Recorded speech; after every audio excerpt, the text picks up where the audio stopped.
Hoy es un taller formativo, por lo cual es muy conceptual en algunos puntos y más que nada lo que te voy a pedir es que te conectes con tu propia experiencia, ¿no? Porque al ego hay que cazarlo, ¿viste que dice aquí trabajando los disfraces? Sí. Tiene formas específicas que se disfraza el ego, No. pero hay como que pillarlo. Hay que pillar al ego en sus disfraces y a veces sus disfraces son las mismas formas, tiene la misma forma de cómo actúa nuestra verdadera naturaleza, o nuestro ser, o como el nombre que tú le pongas, nuestra esencia, muy bien. El ego se disfraza como de nuestra esencia. Entonces cuando uno se pone a observar dice, uy, mira, es la esencia que está trabajando de esta forma. Pero si rascas un pelín, te das cuenta que no es. Entonces, en ese sentido el ego se disfraza. A veces que los puedes pillar porque es muy evidente y a veces hay que ser extremadamente sutil. Vamos al ego. La palabra ego procede de la lengua latina y significa simplemente yo. ¿Sí? Así, ego es yo. ¿Cuándo se empieza a hacer mucho hincapié en el ego? A partir de fines del siglo XIX, cuando lo coge la psicología. Y la psicología lo coge como una instancia psíquica.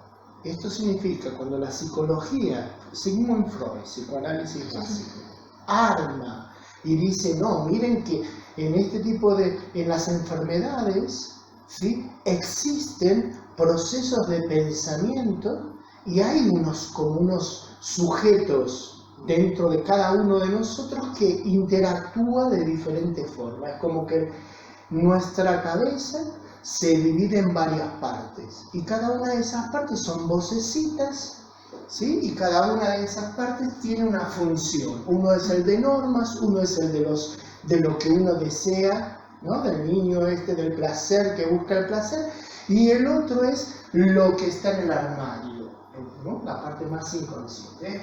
Es una descripción general. Pero la psicología coge el ego en esta época, pero ya era conocido el concepto de ego. El ego viene de la religión. ¿Sí? Todas las teologías, cuando de repente quieren desarrollar las virtudes, pues hablan del ego. Y de ahí viene la connotación, como digamos, negativa del ego. El ego era algo que había que vencer para liberar al espíritu y que ascienda a las alturas. Fantástico, no ha cambiado demasiado, ¿sí? Pero quedémonos con esta concepción de dónde venimos arrastrando un concepto negativo del ego. Bueno, el ego, por lo tanto, es el punto de referencia de los fenómenos físicos y media entre la realidad del mundo exterior y la realidad del mundo interior. ¿Sí? Esa es la función de este yo a nivel psicológico. El yo es el que ve lo que está pasando fuera y ve lo que está pasando dentro. Ahora, lo que descubre la psicología es que el ego no ve la realidad tal cual es, ni la de afuera ni la de adentro, porque está como manejado por cosas subterráneas. Entonces la cosa no es tan como uno la ve, la vida. Esto de suponer lo que el otro quiso decir, lo que el otro quiso hacer, ¿sí?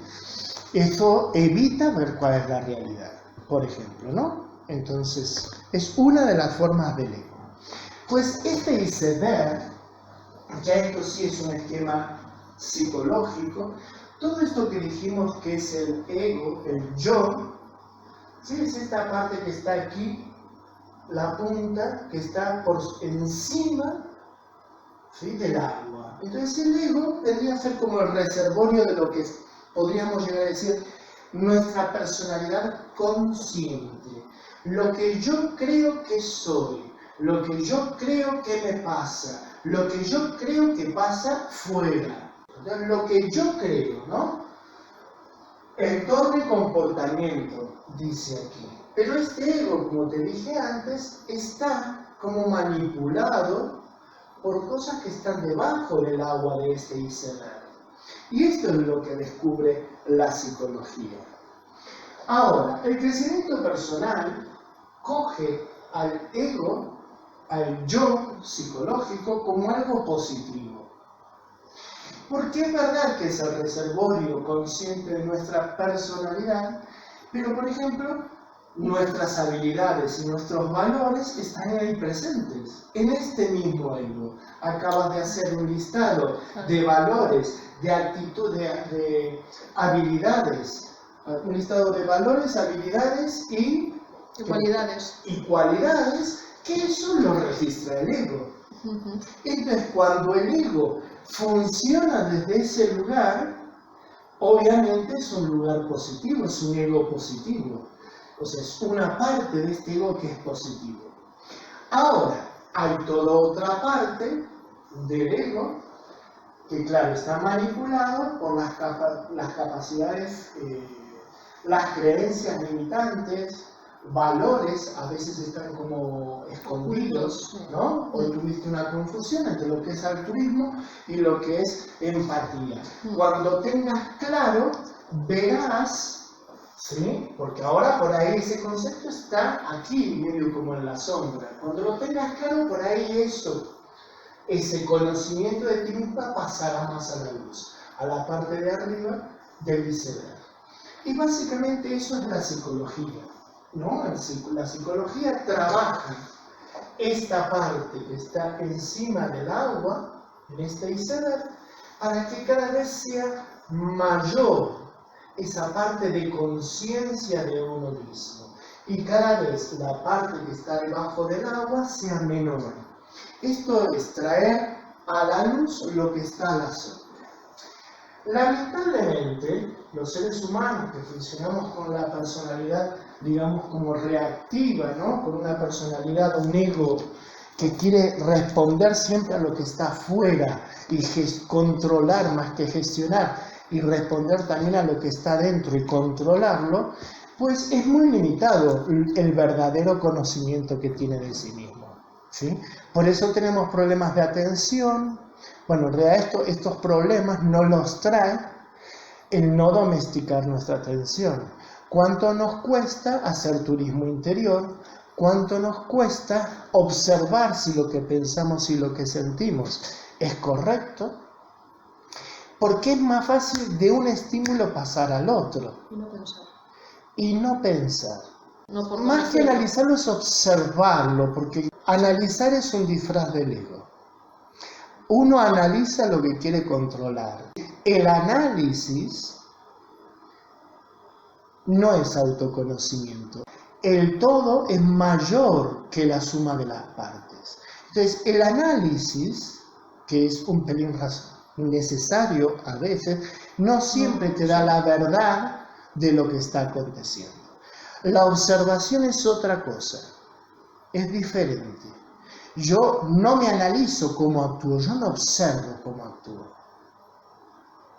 Si yo no observo cómo actúo, tengo la posibilidad de cambiar lo que observo en base al ideal que tengo, el valor, el hombre o la mujer que quiero ser. Si yo no analizo, empiezo a sacar partecita y ver partecita y ver partecita y ver partecita y es muy probable que nunca me lleve a la acción. Que es al verdadero cambio, porque el verdadero cambio lo que quiere es una acción. En ese sentido acabas de sacar uno de los mecanismos del ego. El ego analiza para no cambiar. Y cree que el análisis es raciocinio, es razonamiento. Si uno quiere construir una pared, pues tiene que poner los ladrillos de abajo, ¿no? Aparte de... Y si los ladrillos de abajo de la pared, ¿no? Antes de ponerlos son falacias o suposiciones, yo puedo construir la pared, pero es una pared totalmente insegura. ¿Sí? A veces lo que yo supongo que pasa en el mundo externo o en el mundo interno me lleva a otras suposiciones y esas suposiciones a otras. Yo creo que estoy razonando Pero en realidad no tiene lógica mi razonamiento, porque comencé con una suposición. No es verdadero conocimiento. Yo puedo construir puedo construir algo cuando me acerco a una verdad, y una verdad me lleva a otra verdad, y esa verdad me lleva a otra verdad, y esa verdad me lleva a otra verdad. Ojo que por ahí los hechos externos o internos son lo mismo. Son las mismas cosas. Lo que cambia es la forma en la que yo lo miro. No es lo mismo mirar al exterior o al interior analizando que mirar al exterior o al interior observando y sacando conclusiones de la observación, que es totalmente diferente. Los estímulos externos e internos siempre serán los mismos. Ahora, yo después tengo un filtro que lo tiene este ego. Entonces, son categorías que uno tiene en la cabeza que de repente pueden no traer muchas complicaciones o puede traer muchas complicaciones, y ahí ya estaríamos en las creencias limitantes. Ahí hay un proceso de funcionamiento, ¿no? ¿Cuál es la verdad? Tú escribes y dices: soy altruista, pero soy empática. ¿Sí? Y relacionas altruismo con empatía. A ver, empiezas a construir algo que tú crees que es en base a supuestos. La verdad es, a ver, ¿cuál es la definición de altruismo? Claro. A ver, ¿cuál es la definición de empatía? Claro. Y desde lo que es la realidad, por lo menos en el lenguaje, mirarme y calificarme, si yo soy así o soy así. Mucha gente funciona con estos supuestos, lo que a mí me parece o lo que me dijo el vecino. La cuestión es que yo te doy un ejemplo práctico. Uno, sin darse cuenta, si no tiene esos filtros, cuando no tiene que venir el vecino y decirme qué tengo que hacer o qué dejar de hacer. Cuando uno está socializando, estos conceptos se pasan como de generación en generación. ¿Sí? Imagínate, si viene tu mamá y no tiene el concepto de altruismo muy claro, va y te explica. Tú le dices: mamá, ¿qué es eso? Y tu mamá te decía: eso es altruismo. En realidad era otra cosa. Pero a ti te quedó, ¿qué es altruismo? Pues actuamos así. Los juicios son un mecanismo de defensa del ego. Del ego, digamos, negativo. El que hace juicio es el que analiza. Los juicios se basan en la necesidad del ser humano en más o menos colocar categorías. Y en ese sentido la filosofía de Kant fue muy práctica en explicarlo, ¿no? El ser humano necesita, para comprender la realidad, colocar categorías, ¿sí? Para poder asimilar y hacer un proceso de pensamiento. La cuestión es cuando uno categoriza algo, o sea, eso es mesa, eso es silla, esto es mantel, esto es carpeta, eso es colocar una categoría, y yo voy comprendiendo todo lo que hay en esta sala en base a los nombrecitos que les tengo puestos. Eso no está mal, digamos, como proceso, porque yo solamente estoy observando el espacio en el que estoy. Ahora, ¿cuándo yo hago un juicio? Cuando yo digo mesa marrón, fea o en el sitio inadecuado. Armario blanco, poco práctico en esa esquina. ¿Sí? Luz deficiente. Yo ahí estoy haciendo un juicio donde le sumo a la categoría el bueno o el malo, en base a lo que está afuera, ¿no? En base a lo que a mí me parece. A mí me parece que esa mesa es fea, a mí me parece que ese armario está en un poco lugar, a mí me parece que la luz es deficiente. Ahí es cuando hago un juicio. Y del prejuicio hay un paso. En las creencias limitantes están llenas de juicios falaces. El problema no es mirar la realidad y colocarle categorías. El problema es cuando uno le pone un plus, que son los juicios. Bueno o malo, mejor o peor. Porque desde ese momento, y ahí de esto está hecho nuestro filtro de la percepción, desde ese momento comienzas a crear creencias y muchas veces esas creencias pueden llegar a convertirse en limitantes. Cuando uno pone un juicio en lo que está observando, se está alejando de lo que es la realidad. Y una cosa es que tú te alejes medio metro y otra cosa es que tú te alejes 1 kilómetro de algo. Ya no estás observando. Entonces, cuanto más juicio yo hago, la realidad se aleja más de mí. Además que los juicios siempre pueden ser rebatidos. Entonces, si algo puede llegar a ser rebatido por otro punto de vista, ¿dónde está la verdad? Entonces, nuestra base, nuestra identificación o nuestra base de la personalidad montada sobre juicios, siempre va a crear un sentimiento de inseguridad. Porque no es cierto. Lo cierto es que este espacio es así. Y yo no necesito hacer un juicio sobre ese mueble. En tal caso lo que necesito es ver si a mí me molesta o no ese mueble. Si yo tengo que hacer una actividad y ese mueble en ese lugar no es el adecuado, pues lo que tengo que mirar es dónde colocarlo. Ya, sin hacer mayores juicios. Es que esto funciona hacia afuera y funciona hacia adentro. Este yo, que es el yo el que lo está haciendo, es este ego que está actuando de esta forma, lo hace hacia lo de afuera y la misma forma en la que mide lo de afuera, mide lo de adentro. Es que la regla lo hace esta parte nuestra de nuestro esquema psíquico, el yo, el ego. Y este ego, volvemos al inicio, ¿qué es lo que hacía? Era un mediador en lo que estaba en el medio entre lo que está afuera y lo que está dentro. Entonces, conforme sea este yo, va a actuar de la misma forma para afuera y para adentro.